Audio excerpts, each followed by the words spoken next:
Travelling back in time to a period when life moved along more slowly than it does today. People moved around mainly on foot. Others travelled on the trams, while some used a bicycle as their means of transport. Money was hard to come by, and people often had to make ends meet. The luxuries we enjoy today were seldom known at this time. This was typical of life in the city of Belfast. It was here at number 50 Earl Street that the Robinson family were raised. Here in this humble home, Walter and Margaret Robinson raised a family of 7 children, 3 girls and 4 boys. Lily was the eldest, born in 1914. Sammy came next in 1915, followed by Annie in 1917. Then along came Dorry, born in 1919, followed by Jimmy in 1921. Then Billy was born in 1924, and finally Cecil, the youngest, was born in 1928. Of the family of 7 children, only Cecil remains as of this day in April 2025. Cecil has provided his first-hand experience of his siblings and his parents. We will now use his commentary as he describes their upbringing and relates his experience with other family members. Well, my mother, she was a lovely person and a hard worker. She had a family of 7 to look after, and that was quite a job. And providing food and making food wasn't easy. And I remember when we got a new fireplace in and the old fireplace came out, and my mother was so delighted, you know, and she enjoyed that. She was a quiet lady, and but she was good. She was good. She was good fun. She was fond of reading the Telegraph and fond of people coming in. There was a lady next door to us. We called her Chandler's, and she always came in the evenings and had a chat with us, and maybe stayed till about 9 o'clock or in the evening, and we chatted along the way. And with no television or radio in those days, you had to make your own conversation. So looking back, my mother done a good job, and occasionally, now she didn't go to church because in those days the problem was that people didn't have the clothes, that they felt that, you know, they had to go dressed to church, and the money was scarce, and I think that's kept a lot of people like my mother. But they used to go down to the mission very often, and places like that, and they were always well welcomed. So on the whole, my mother she done her best for us, but it was difficult, you know, really. And my mother eventually, she had a visit from a man called Alfie Frost, and he was a Sunday school teacher, which came to the City Mission on Sinclair Siemens. He was I think he was an accounting gentleman, but a very devout Christian. And he would have called at our home, and he would have had a chat with my mother, and I think it was through that he led my mother to Christ. And he left a wee magazine every month called Bright Words, and I think that was a start on the journey for my mother, and she attended the City Mission very regularly and was a good influence on the rest of the family. Lily was red hair and very, very able for talking and organising, and she was always something to do. And I think I always look forward to Lily because she went out on a Saturday night and she would have, coming home, she always brought apples and oranges and all that sort of stuff. I was a young boy at this time, and I appreciated that. And then she would always give me the money to go to Joe's and Picture House and to the Queen's, and she was very liberal with that. Now, it wasn't big money, it was small stuff, and but I had always good recollections. But she was always good fun, and on a Saturday night, we, as children, a young family. We went into they call it the parlour in those days, and the cards come out and they would start to play cards, and the pennies and the halfpennies were put out, and she was fond of a man at that time called Jimmy Madole. And Jimmy was a bit of a laugh, but I don't think Lily really took him serious. But she was fond of him, and he came pretty regular to the house in those days, and we used to have fun with him, and we all gathered in the parlour and played cards. And I was always very fortunate. I always seemed to win. So they caught on to that, and I was barred. I wasn't allowed in again. So there's wee things you do remember, and but Lily was a very up and going person, but very kind and very gracious and very devoted to my mother. Now, looking at the other, Sammy to me was, for a long time, I didn't see my brother Sammy because he was in the army. He was in the Royal Ulster Rifles, and he was serving in India. And I only seen Sammy occasionally. And then eventually when he left the army, I seen more often then, and he was at home. And then he met Sally, and she came from Benwick Street, and there was a bit of a romance came there. And but Sammy was always fond of boxing. He used to go around to the Earl boxing, and boxed, and he was quite good at it actually. And he was very tall, Sammy, maybe the tallest of the family. And he also had red head, and but very pleasant, very pleasant. And then going down, we talk about Annie now. Annie would have been a bit quieter, and the girls all worked in Gallagher's at the time. And Annie was the quiet one of the family, and she was always very kind, and always very tidy about everything. She had done everything right, and was very tidy. Going down again, we come to Dory. Now Dory was also worked in Gallagher's, and Dory and I were very close.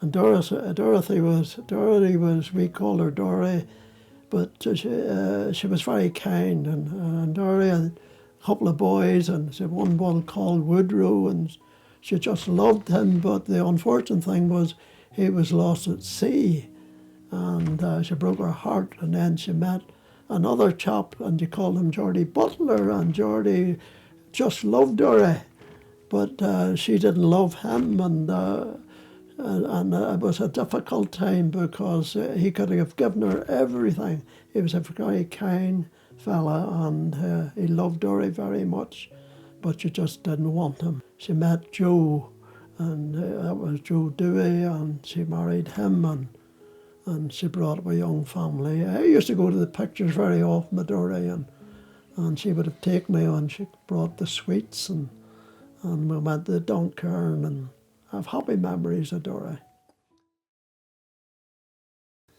And then going down then, and we come to Jimmy now, and Jimmy was, noted for Jimmy would be, he was a bit of a singer, he always kept us informed of all the songs.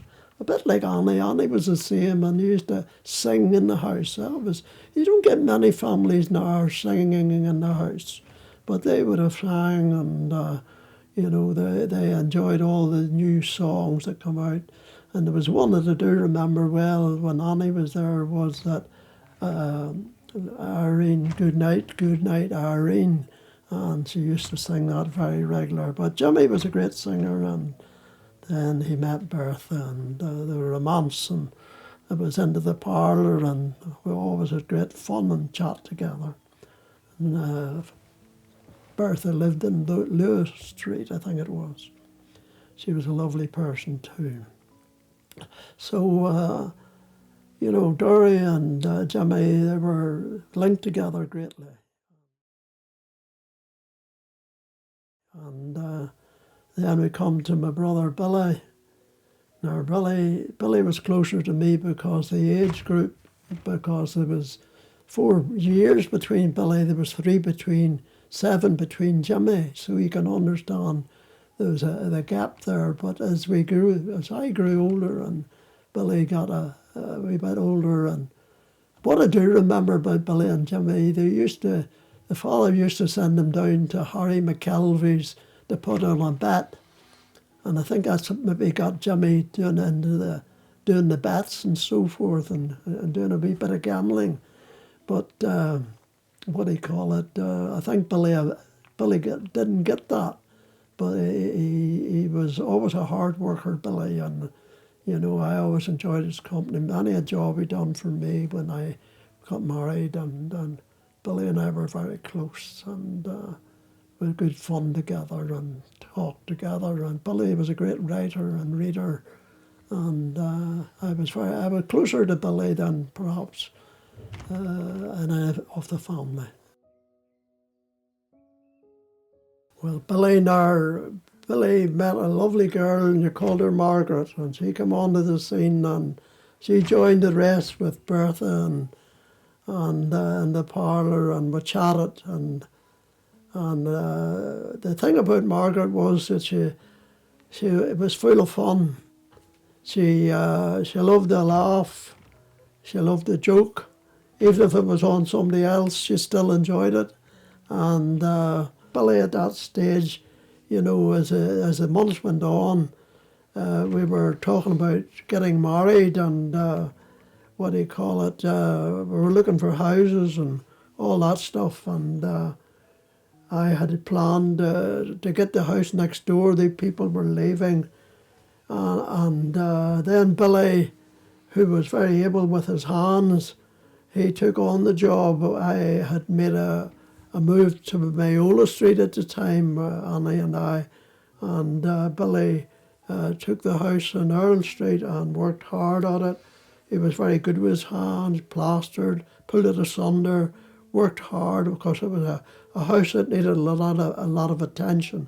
And I think it took a lot out of him. And even the photographs of his wedding, I can see the tenseness that he was under, the pressure.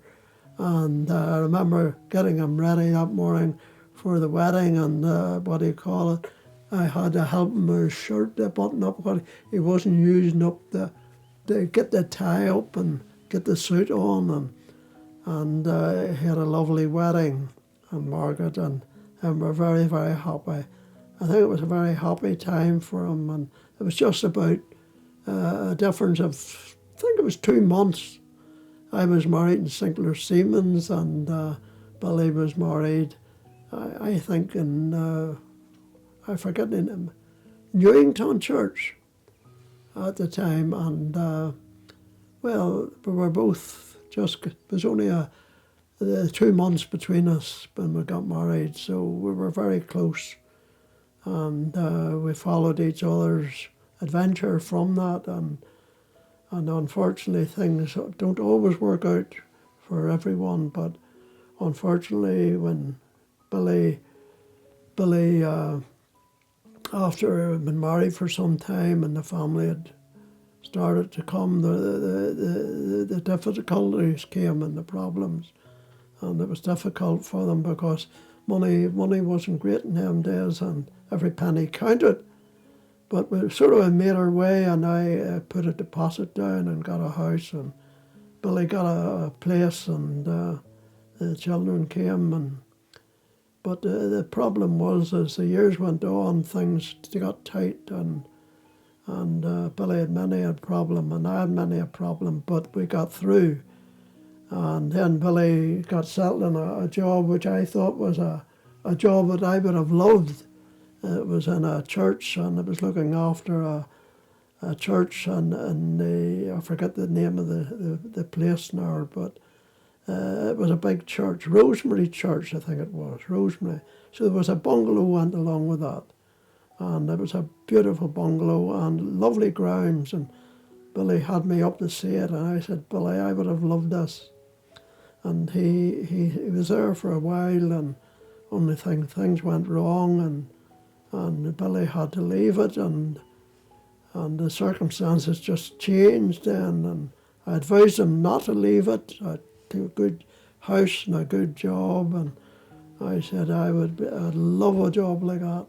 But there it was, he left the job, and then the tragedy was that Billy later, what he called it, when he was out looking for a house, he met with an accident, and the accident was fatal, and Billy didn't live very long after the accident. That the knock that he got on the side of his leg set the bone marrow going through his system, and unfortunately Margaret had gone to hospital and chatted with Billy, and he seemed to be okay, but within a very short time after that, Billy took ill again, and he was the blood, the shock of the accident and the bloodstream, it went through and killed him. And I remember going up to see him, and he was just on a slab, and it was so sad. In the morning I was speaking in the Bible class, I got word that Billy had passed away, and I just got on my knees that morning, and I just couldn't stand it. Because I felt I'd lost my best friend.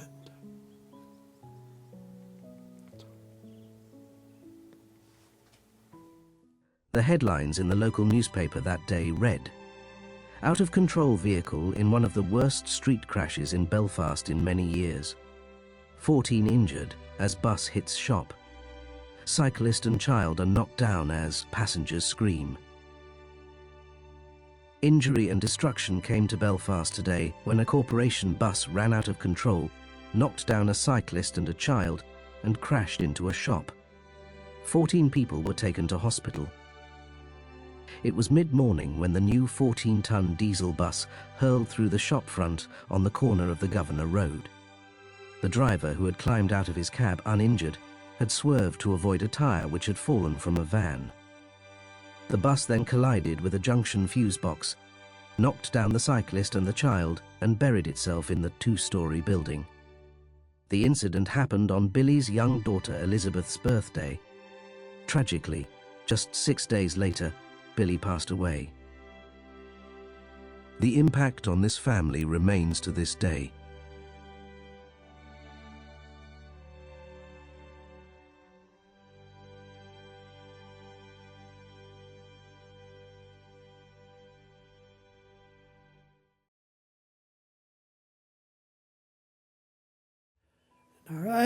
I was born in the city hospital, and I just can't remember every detail of what happened at that time as being a baby, but I was brought up in Earl Street, off York Street, and that's where I spent my childhood.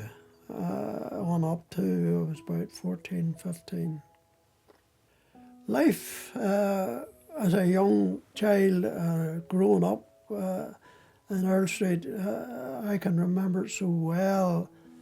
The neighbours on one side got friendly. We used to, as a child, were very fond of reading comics, and we used to exchange the comics, and you know, from one time. And of course money was a bit scarce in those days, and you didn't have a lot of money to spend on things, and that is the way. And we went out and got a lot of marbles and played out there and made our own fun, and done races, and we had games that perhaps today people would say, well, you know, how did you do that? And then it come to July, we were collecting wood for the bonfire and things like that, and you went going on to the pictures asking for a penny or tuppence to go to Joe's or the Queen's picture house, and if you went on a certain day, you got a pass for the next day. So to me that was exciting, you know, the Lone Ranger and Jungle Jim and all that stuff. And well, you got your childhood in right and well. Well, now the business about the house now, looking back now, you know, you can see the problem that we had and the homes at that time, because there wasn't the same facilities. The sculleries, as they called them, were small. You done your washing, you done your bathing, and all the things, and you done your cooking and all that stuff. And for my mother and the family, it was really difficult because there was no bathroom, so there was no toilet. The toilet was outside, and you know, you had to be sure to come in and wash your hands and that stuff.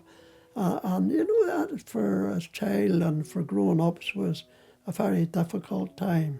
You know, I often wonder how my mother was able to cook and, you know, behind a door to make food for us. And looking back on it now, when I think of all the facilities we have, to her it must have been a bit of a, but she done it so well, and she washed for 7 of us. There was 7 of a family. Well, our school days for me, I remember very, very well, but going down to Corporation Street direction, and there was a school, and it was in Pilot Street. And I think that was my first recollection of school, going to Pilot Street School. Now, the length of time I spent in that school, it must have been pretty short, because it wasn't long until I was in another school, and it was in Greymount. And I think my parents thought at that stage I had a bit of trouble with stomach trouble, and they sent me to a school that, well, the education was very, very low, but the fun was good, you know, and I enjoyed that, and the food. The food was good. Sometimes I always look back and I think maybe that's why they sent me there, so they could feed me, you know, and look after me. But from the educational point of view, it was a bit of a dead loss, because I felt I lost out on a lot of stuff that when I hear kids talking today, what they do and what they don't do.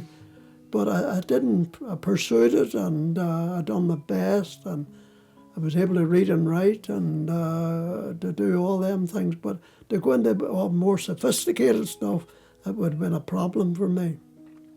Getting to school was difficult, and you had to walk everywhere. There was no, well, the school I had to get the bus.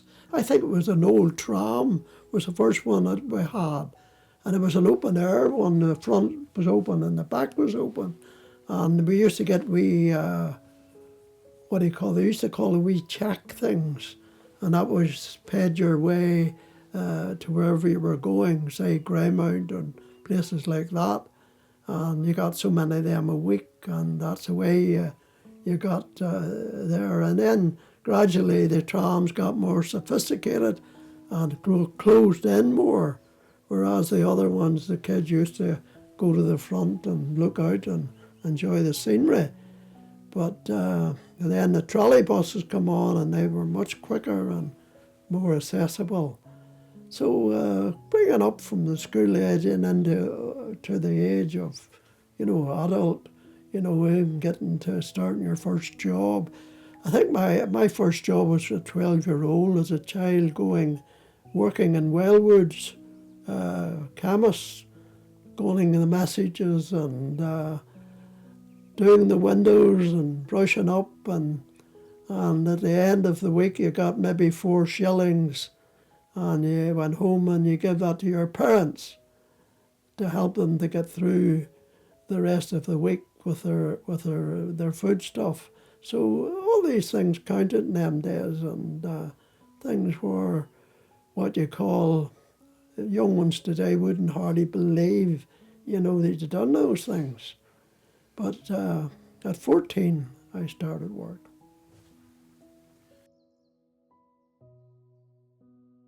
Well, after my mother's conversion on December, it was Alfie Frost led her to the Lord. She always made sure that our children were told about it, and I remember going with her to that mission, and at the time that she did make her decision through, actually he was my Sunday school teacher, and he was very, very good. But with with my mother's experience, and my experience was simply after that, in the January, I think it was January the 21st, 1943, there was a new missionary came to Earl Street, and Earl Street was at the bottom end of Earl Street towards Corporation Street, and it was in there. The hall had been burnt down, and the Blitz and all the rest. But the missionary, he knocked the door, and one particular day, and my mother wasn't feeling too good that day. She was up the stairs in bed, and when he came down, he said to me, "Cecil, do you go anywhere on a Wednesday night?" I said, "Well, I'll go to the pictures quite a lot, and I do this, do the other thing." He says, "Would you not like to come to the boys' meeting?" So I went to the boys' meeting for about 2 to 3 weeks, and I remember it so well. When I was going down the stairs that that Wednesday evening, David Hamilton, he was about 22, 23 at the time himself, and he put his hand on my shoulder and he said, "Cecil, when are you coming to Christ?" And I said, "I would love to come tonight." And I got down at a wee gas fire in North Thomas Street, and David Hamilton pointed me to Christ. And I became a Christian on the 21st of January, 1943. I was 13 years of age, and it's as real to me today as it was then, that Christ died for me, and for me, I was the only person, Christ died for me. Well, from my conversion onwards, it was a steady road, and then started working Gallagher's when I was 14, and then later on, attending the mission for some time, I met Annie, my wife, and we both joined up together. We were around about 18, 19 years of age, and then I was introduced to the Carson family, and that was a very remarkable time. And 24th of January, 1951, Annie and I were married in Sinclair Siemens, and we had our house in Earl Street, and we were very happy about that, because it was just lovely to have a house of your own. But there still was no bathroom, and we had to work at that. We had to get the heating in, and we had to get things done. But still, it was a forward move. And then our family came, and our first child came in the 54th of 1954, and we called her Helen. And Helen was born in 1954, and then David was born in 1957, and Michael was born in 1965. So there's a wee difference there in their ages, but there were 3 children, and they were precious, and the Lord was good to us. And then from Earl Street, we moved to Church Crescent, and I think that Helen and David were just that wee bit older, but when we went to Church Crescent, Michael was born, and that was the 3 of us. Looking back now, I am now a good old age. I am 96, into my 97th year, and I look back with great pride in my family. Those of my first family, my father's father had a family before that, and also our own family, and and all from that and my relations. So I look back on it with great pride because I can see in all of them something of the Robinsons, and I hope it'll long continue. And I thank God for them. And they were difficult days, hard days, but we got through, and things have got a bit better and much better. But again, to those that are struggling, for those that are having hard times, you get it in different ways, different forms and different shapes. But you have to remember that God knows, and He knows our aches and our pains, and He loves us dearly, and He wants every one of us to come to faith, to know Him, just not in something that is out of a book or just out of the Bible, but to know Him personally, to love Him, and to cherish all your children and bring them up to know Christ, whom to know is life eternal. We can see from this brief history of the Robinson family from Earl Street in Belfast that life can be full of ups and downs. There can be times of joy and happiness, yet also times of sorrow, trouble and hardship. Even though some families don't have much that this world has to offer, they can still be happy with a lot less.